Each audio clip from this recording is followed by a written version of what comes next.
கொடுத்தால் போதும். கேண்மினோ சொன்னால் விரோதம் இது ஆகிலும் சொல்லுவன் கேண்மினோ. காது திறந்தே இருக்கே, சொல்றதுக்கான மூடி இருக்கிற வாயை திறக்கணும். ஆனா காது திறந்தே வச்சிருக்காரோ இல்லையோ ஈஸ்வரன். ஆக எப்ப திறந்த காதை வச்சிருக்காரோ நல்லோர் வார்த்தையை கேட்பதற்காக. வெறும் காது கொடுத்தால் போரும், ஸ்ரத்தையோட கேட்டால் பெரியோர்கள் உபதேசிப்பார்கள். நல்லதுன்னு பட்டுட்டால் அதை மனசிலிருந்து மறைக்கவே மாட்டார்கள். மேலும் மற்றொன்றை எதிர்பார்த்தவ சொல்றது இல்லையோ, எதிர்பார்க்காமல் ஒருத்தன் நல்லது சொல்றான்னா கண்டிப்பா அவன் வார்த்தையை கேட்டு நாம நடந்தாகணும். நம்ம நன்மையில எண்ணத்தோட தானே பெரியவர் பேசுகிறார் என்று புரிந்து கொள்ள வேண்டும். சுபம் வா எதிவா பாபம், துவேஷ்யம் வா எதிவா பிரியம், அபிருஷ்டஸ்தஸ்ய தத்ப்ரூயாத் யஸ்ஸனே சேத் பராபவம். யாருடைய அழிவை நான் விரும்பவில்லையோ அவனுக்கு நல்லத்தை அவன் கேட்காவிட்டாலும் சொல்ல வேண்டும். இப்ப நம்ம பிள்ளைகளிடத்துல சில விஷயத்தை எடுத்து சொல்லணும்னு வச்சுங்கோ, ஆனா அவர்களுக்கு அதுல ஏற்பில்லை. அதை பத்தி பேசினாலே ஒருவேளை நம்மகிட்ட திரும்ப பேசவே மாட்டானோ, வீட்டுக்கு நேரம் கழிச்சு வர்றதுக்கு ஆரம்பிச்சிருவானோ, இதை பத்தி பேசினா அவளுக்கு பிடிக்காதே, நாளிலேருந்து நம்ம கிட்ட பேச நிறுத்திடுவாளோ, இப்படின்லாம் பயந்துட்டு சொல்ல வேண்டிய நல்லத்தை நிறுத்தவே கூடாது. நாம நல்லத்தை சொல்லிட்டோம்னால் அதுக்குன்னு வையணும் அடிக்கணும் புடைக்கணும் நான் சொல்ல வரல. மயிலருக்கு தடவி கொடுக்கிறாப்புல நல்வார்த்தைகள் இருக்கும் இல்லையோ, சொல்ல வேண்டிய விஷயத்தை மறைக்காமல் பயப்படாமல் எடுத்து சொல்ல வேண்டும்.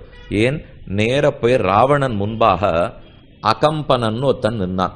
கரதூஷ்ணாதிகள் 14,000 பேரும் போயிட்டார்கள். 14,000 பேரை அசகாய சூரனாய் அனபாய சாகசனாய் ஒரு முகூர்த்த காலத்துக்குள்ள ராமன் மொத்த பேரையும் கொன்னுட்டான். அகம்பனன் ஒத்தனை மிச்சம் விட்டான். ராமனிடத்துல இந்த குற்றம் எப்பவுமே உண்டு. எந்த சண்டைக்கு போனாலும் ஒத்தரை மட்டும் மிச்சம் விட்டுடுவார். அவன் போய் எல்லா வம்பையும் விலைக்கு வாங்கிட்டு வந்துடுவான். மொத்த பேரையும் முடிச்சிருந்தா இந்த வம்பே வராது.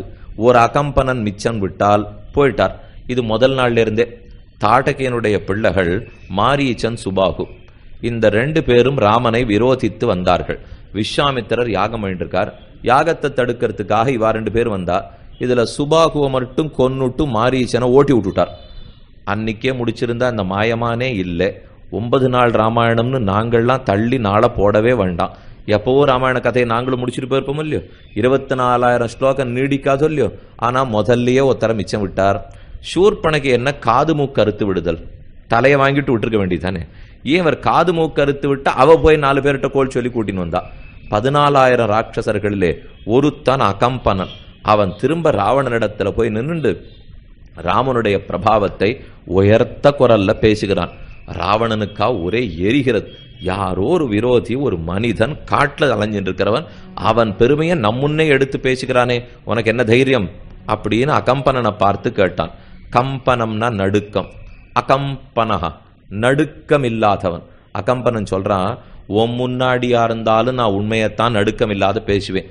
அதான் நான் பிறக்கரைச்சேவே எங்க அப்பா அம்மா எனக்கு அகம்பனன்னு பேர் வச்சிருக்கான்னுட்டான். எனக்கு பேரே நடுக்கம் இல்லாதவன்னுட்டு உண்மையை சொல்றதுக்கு நான் எதுக்கு பயப்படணும் ராவணா என்று ராவணன் முன்பாகவும் தர்மத்தை எடுத்துரைத்தான். விபீஷணனும் ராவணனுக்குன்னு தர்மத்தை எடுத்துரைத்தான். பிரஹ்லாதன் ஹிரண்யகசிபுவுக்கு தர்மத்தை எடுத்துரைத்தான். நாமும் இதிலிருந்து கற்றுக்க வேண்டியது, நமக்கு வேண்டியவர்கள் யாருடைய தாழ்ச்சியை நாம விரும்பலையோ, யார் நன்னா இருக்கணும்னு எதிர்பார்க்கிறோமோ அவர்கள் விரும்பாவிட்டாலும் நல்லத்தை எடுத்து சொல்லித்தான் ஆகணும். அது நல்லதுன்னு நம்ம மனசுல பட்டுடுத்து பெரியோர்கள் இதை நல்லதுன்னு சொல்லியிருக்காள்னா எடுத்துரைத்தால் தான் இன்னைக்கு இல்லாட்டா நாளைக்கு காதல படும், நாளைக்கு இல்லாட்டா நாளை காதல படும். ஒரு நாளைக்கு ஒரு தடவை சொல்லிட்டே இருப்போமே, ஒன்னும் தப்பு வந்துடாது. இப்போ அதனாலதான் விதுரன் எடுத்துரைக்கிறான். மித்யோபேதானி கர்மாணி சித்தேயுர் யானி பாரத அனுபாய பிரயுக்தானி மாஸ்மதேஷு மனக்கிருதாக. அதர்மத்தால சம்பாதிக்கப்பட்ட சொத்து கொஞ்ச நாளைக்கு சுகம் கொடுக்கும் திருத்தராஷ்டிரா. ஆனா தர்மத்தால சம்பாதிக்கப்பட்டதுதான் நீடித்த சுகம் கொடுக்கும். நீ அதர்மத்தாலே அவர்களுடைய சொத்தை பறித்து அதை பிள்ளைகளுக்கு கொடுத்து சுகமா இருக்கலாம்னு நினைக்கிறாய். அந்த குமார்க்கத்துல மனசை செலுத்தாதே, நல்ல மார்க்கத்துல மனசை போக விடு. தீய மார்க்கம்ங்கிறது பார்க்கறதுக்கு அலங்காரமா ரொம்ப நன்னா இருக்கும், போனையானா படுகுழி காத்து கொண்டிருக்கும். ஆனா நல்ல மார்க்கத்திலே ஒண்ணு ரொம்ப அலங்காரங்கள்லாம் பண்ணி வச்சிருக்க மாட்டா. ஆனா உள்ள நுழைஞ்சியானா வெளியில வருவது நிச்சயம். நல்மார்க்கமா இருந்தா அலங்காரம் இருக்காது. பல பேரிடத்துல அலங்காரம் இருக்கும், நன்மை இருக்காது. பல பேரிடத்துல அலங்காரமே இருக்காது, ஆனா இருக்கிறது யதாவாக வாழ்வார்களோ இல்லையோ. அதை புரிந்து கொண்டு கண்ட இடத்துல மனத்தை செலுத்தாதே, தர்மத்திலே செலுத்துவாய். இப்போது சொல்றேன் கேள். உங்ககிட்ட பதவி இருக்குங்கிறதுக்காகத்தானே இப்ப இத்தனையும் பண்ற. நீயே ஆளுங்கட்சி இல்லைன்னு வச்சுப்போ. இப்ப இவர் ஆளுங்கட்சி. நான் சொல்ல திருதராஷ்டிரனை பத்தி. நீயே இப்போது திருதராஷ்டிரன் விஷயமாகவே தான் ஆண்டு இருக்கார். கையில அந்த சக்தி இருக்குங்கிறதுக்காகத்தானே இத்தனை பாடும் படுத்துறாய்.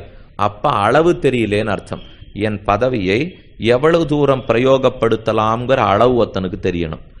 கஜானால எவ்வளவு பணம் இருக்குங்கிற அளவு ஒத்தனுக்கு தெரியணும். தனக்கு என்ன வயசாயிடுத்துங்கிற அளவு ஒத்தனுக்கு தெரியணும். என்னால எத்தனை சக்திக்கு என்ன காரியம் பண்ண முடியுங்கிற அளவு ஒத்தனுக்கு தெரியணும். தம் வீட்டு நெல்லு குதிருக்குள்ள எவ்வளவு நெல் இருக்குங்கிற அளவு ஒத்தனுக்கு தெரியணும். இந்தந்த அளவு தெரிந்தவன் தான் வாழ்க்கையில் நன்மை பெறுகிறான். சொல்றார் பாருங்கோ. யஹா பிரமாணம் ந ஜானாதி ஸ்தானே விருத்தௌ ததாக்ஷயே கோஷே ஜனபதே தண்டே நச ராஜ்யேவ திஷ்டதே. இன்னத்துல அளவு தெரியாது போயிட்டார், அவன் ராஜ்யத்துல சிறந்த ராஜா வாரதில்லை. ஸ்தானே பதவியிலே, விருத்தௌ ததாக்ஷயே லாபத்திலும், அதாவது லாபமடைகிறது, அலாபம் நஷ்டத்திலும். ஆக பதவியில், லாபத்தில், நஷ்டத்தில், கோஷே, கோஷேனா பணமுடிப்பு, பணமுடிப்புன்னா கஜானான்னு வச்சுக்கோ. மீண்டும் அடுத்த தெய்வீக இறை அருட்பகுதியில் சந்திக்கும் வரை உங்களிடமிருந்து விடைபெறுவது முருகனடியார்கள் சீனிவாசன் விஸ்வநாதன். வணக்கம். வெற்றிவேல் முருகன் கரோகரா, வள்ளிமா கரோகரா, கச்சிம்பேஷன்மார் கரோகரா.